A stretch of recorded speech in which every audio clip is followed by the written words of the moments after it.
The most expensive word in personal finance is average. Average sounds safe.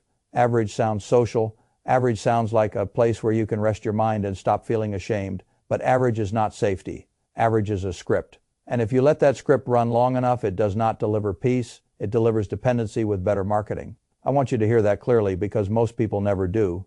They spend half their life comparing themselves to strangers, wondering if they are ahead or behind, and the whole time they are asking the wrong question. The question is not whether you are normal. The question is whether normal is leading anywhere worth going. In money, normal is often a slow motion trap. Normal is how a person works for nearly 4 decades, retires in his early 60s, and discovers the pile he built is too small to buy much dignity. Normal is how a household can earn, spend, borrow, upgrade, and still remain one bad year away from panic. Normal is how people comfort themselves with statistics that should terrify them. That is what I mean by a script. A script tells you what to expect, what to tolerate, and what to stop questioning. Once the script gets inside your head, you stop judging your life by arithmetic and start judging it by social permission. If enough people are broke in the same way, fragile in the same way, underprepared in the same way, then the condition starts feeling acceptable. It is not acceptable. It is simply common. And common financial outcomes are very often weak outcomes. The source you gave me is full of numbers. But the numbers are not the real story. The real story is what those numbers reveal about the default money script. Most people are living inside. If you can see the script, you can reject it. If you cannot see it, you will keep acting out the lines and calling the ending unfortunate. It is not unfortunate, it is programmed. Let us start with income, because this is where the script begins seducing people into passivity. The median full-time worker earns a little over $1,000 a week, roughly $52,000 a year before taxes. That sounds respectable enough to relax a tired mind. Half the workers make more, half make less. So if you are around there, you can tell yourself you are doing fine. You can tell yourself you are in the middle. You can tell yourself you are part of the normal world. Fay file site, Fay turn 29 file, 0 Fay. But the default script is clever. It never lets you look at gross numbers for long. It quickly moves you to take home reality taxes, payroll deductions, the quiet slicing of every paycheck. And suddenly, that headline salary is no longer what it seemed, depending on where you live. The real spendable number can shrink into the mid-30s to around 40,000. The script wants you to anchor to the bigger number and live around the smaller one. That gap creates confusion. Confusion creates bad choices. Fay falecite, Fay turn 29 file 0 Fay. This is why ordinary people so often feel that they are earning enough to breathe but not enough to move. They are looking at the wrong scoreboard. They see the salary title. They do not feel the after-tax machine. And because the median feels socially validated, they stop asking the more brutal question. What kind of life does this actually fund after the state, housing, food, transport, and ordinary leakage get finished with it? That question matters because the script does not break you with one dramatic bill.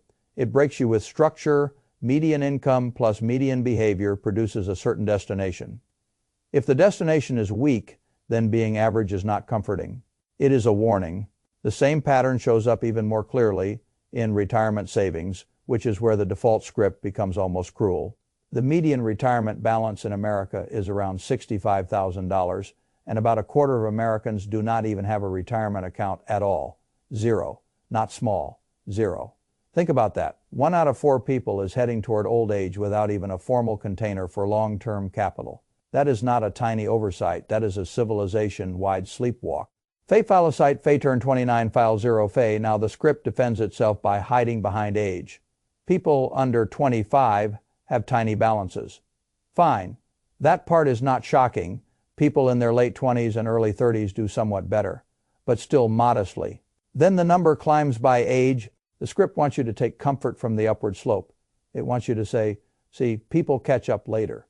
But look more closely at what later actually buys. Even among those 65 and older, the median retirement balance is only around $88,000, not $880,000. 88. Fay falecite, Fay turn 29 file 0 Fay. This is where average stops being a benchmark and starts becoming an indictment. A person who retires with $88,000 and follows a traditional 4% withdrawal idea is looking at roughly $3,500 a year from that nest egg, less than $300 a month. That does not fund freedom. That barely funds groceries. It certainly does not fund the fantasy retirement people casually imagine while they are spending their prime years inside the default script. Fei turn 29 file 0 Fei. So what is really happening here?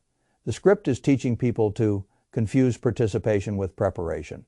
Having a retirement account is not the same as building retirement strength. Contributing something is not the same as contributing enough. Being less irresponsible than your neighbor is not the same as being financially secure. This is the first great deception of average. It creates a low bar, then congratulates you for stepping over it while the finish line is still miles away. That is why I do not care whether you are slightly ahead of average in one category. I care whether your structure is strong enough to protect your future. Average usually is not. Now let us talk about Social Security, because this is where the default script becomes dependent on a promise. It does not control. The average monthly Social Security benefit is around $1,550, or about $18,600 a year. A lot of people hear that and try to emotionally rearrange reality around it. They imagine lower expenses, a paid-off house, a simpler life, and they start convincing themselves that maybe it could work. Fei turn 29 file 0 Fei maybe, but maybe is a weak word to build old age on. The deeper problem is not just the amount. It is the posture. The script trains people to think of Social Security as the foundation rather than the supplement. It teaches them to spend most of their working life under saving, then mentally hand the future off to a government benefit and hope the gap somehow closes itself. That is not strategy. That is outsourced optimism. I do not like outsourced optimism. If you want any real margin in life, you should think of outside support as a possible layer, not the core beam holding up the roof. The moment your future depends on a benefit schedule, a political system, an eligibility age, and promises made decades in advance, you have accepted a very fragile kind of comfort. The script loves that comfort because it lets you postpone self-discipline. But postponed self-discipline nearly always returns as late life dependence. Then there is spending, and this is where the default script turns from passive to predatory. The average American household spends around $5,577 a month, roughly $67,000 a year. That is not an exotic number. That is not luxury fantasy. That is ordinary life, ordinary decisions, ordinary drift. The script wants you to treat that as background weather. It does not want you to stare at it too long, because if you do, you realize something uncomfortable. A household needs to bring home at least that much just to stand still, not to build wealth, not to create margin, just to avoid going backward. Fei turn 29 file 0 Fei. And once you unpack that spending, the machinery becomes obvious. Housing eats the biggest chunk, about $1,885 a month on average. Food is roughly $691. Transportation is around $913. Right there before you talk about health care, insurance, kids, repairs, gifts, subscriptions, or simple human weakness, the script has already locked up a large share of the inflow. Fei turn 29 file 0 Fei. This is why average income plus average spending is such a dangerous combination. It creates the illusion of adulthood without the substance of progress. Bills get paid, the life functions, the lights stay on, but the system is running hot all the time. There is very little spare capacity. One major expense, one period of job instability, one mistake, and the whole thing feels fragile. That is not prosperity. That is maintenance. And maintenance is where a lot of people spend their entire financial life. Maintaining appearances, maintaining a lifestyle, maintaining payments, maintaining the feeling that things are basically okay. The script does not promise wealth. It promises normalcy. Most people accept the trade without reading the ending. The same script shows up in credit behavior. The average FICO score is around 715, which sounds decent, and in one sense it is. It means many people are paying on time often enough to avoid obvious disgrace, but do not let that number fool you. A society can maintain respectable average credit while still being financially weak underneath. Credit scores measure reliability within the system. They do not measure whether the system itself is taking you somewhere strong. Fei turn 29 file 0 Fei. A person can have decent credit and still be one crisis away from borrowing badly. A person can have decent credit and still be saving too little. A person can have decent credit and still be running a lifestyle that collapses without constant income. That is why I care far more about net worth and cash flow structure than about credit virtue by itself. Good credit is useful, but it is not a substitute for wealth. It is simply a smoother relationship with lenders. And lenders are not your friends, which brings us to credit card debt, the part of the default script that exposes the whole thing as a machine of quiet extraction. The average household carries more than $9,000 in credit card debt. At interest rates that can run 15, 20, even 25%, that debt is not sitting there harmlessly. It is feeding on future labor. At 20%, $9,000 can cost about $1,800 a year in interest alone. That is money disappearing just to service old consumption. It does not buy freedom, it buys delay. Fay-Felicite Fay Turn 29 File 0 Fay. This is one of the ugliest truths in personal finance. People do not just spend money they do not have. They donate future optionality to buy present comfort. That is what revolving debt really is. You are not merely paying for last month's purchases. You are weakening next year's ability to save, invest, negotiate, rest, or recover from shocks. The script normalizes this by making it feel ordinary. Everybody has a balance. Everybody is carrying something. Everybody will pay it off eventually. That language is poison. Eventually is where a lot of wealth goes to die. Because while you are paying double-digit interest on dead consumption, the market is not waiting. Retirement does not pause. And time does not politely stop compounding opportunities for other people. That is why one of the easiest ways to beat average is to refuse to act average around consumer debt. Not because you become morally superior, because the math is so lopsided that the default script is practically begging you to subsidize the financial system with your impatience. Then there is net worth, which is the number I care about far more than income theater. Median household net worth is around $122,000. Under 35, the median is under $14,000 by the mid-30s to mid-40s range. It climbs materially by the later decades. It rises further. The script again wants you to admire the upward staircase. I want you to ask a harsher question after decades of work. Is the staircase steep enough to justify the journey? Fay-Felicite Fay Turn 29 File 0 Fay. That is the kind of question average hates. Average wants comparison. I want adequacy. If you spend nearly 40 years inside the labor market and end up with a net worth that still leaves you exposed to housing, healthcare, inflation, and dependency, then the fact that the number is normal for your age is almost irrelevant. The script uses peer comparison to keep you sleepy. You read about where most people are. Fine, but where are most people going? That is the question with teeth. A lot of people undersave, underinvest, and overspend simply because they never emotionally grasp that average financial outcomes are not a destination to admire. They are a crowd pattern to analyze. And, in many cases, avoid the script hides this especially well through the savings rate. Americans save about 6% of after-tax income. 6%, that figure sounds respectable enough if you say it quickly and do not force anyone to imagine the long-term implications. But once you add real life back into the equation, 6% is not some triumphant display of discipline. It is often just enough to let people feel responsible while still arriving weak at the years that matter most. Fay-Felicite Fay Turn 29 File 0 Fay. Remember what else the source says. People still need down payments, car replacements, renovations, emergencies, education expenses, and the endless parade of ordinary life capital demands. So that 6% does not all become retirement strength. A lot of it gets diverted into short-term needs, which means the portion truly feeding long-term compounding can be smaller still. That is how the script works.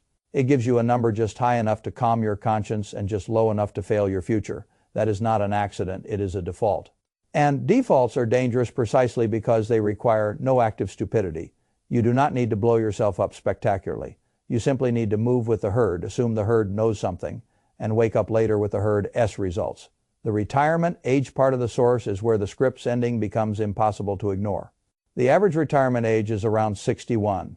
Full Social Security, for many, does not arrive until about 67. That leaves a bridge period, 6 years that need to be funded somehow, even before you start thinking about what the rest of retirement looks like. And once you factor in life expectancy, you are not funding a brief rest. You can easily be funding 25 years or more of post-work life. Fay-Felicite Fay Turn 29 File 0 Fay. Now pause and really feel the asymmetry. Roughly 39 years of labor from age 22 to 61, then perhaps 25 years or more to finance afterward.